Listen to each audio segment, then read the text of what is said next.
Miguel le dio la comida al perro y además lo sacó a pasear.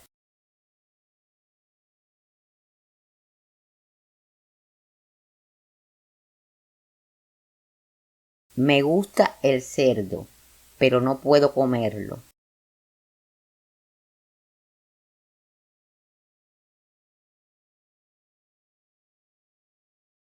Nunca fue a la escuela, sin embargo, fue un escritor muy famoso.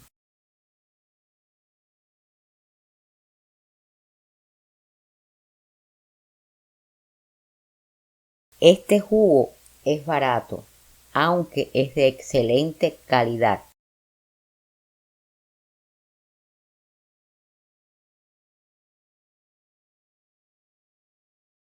Está preocupado porque tiene algunas deudas.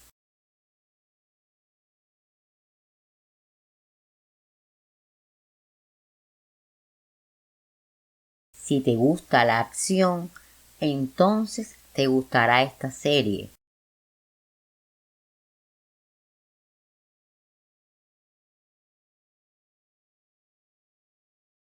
Voy a descansar y luego limpio la casa.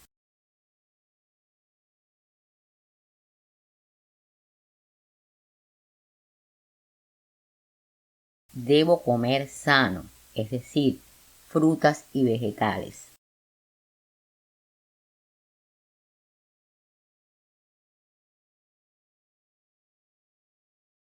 Debo comer sano, o sea, frutas y vegetales.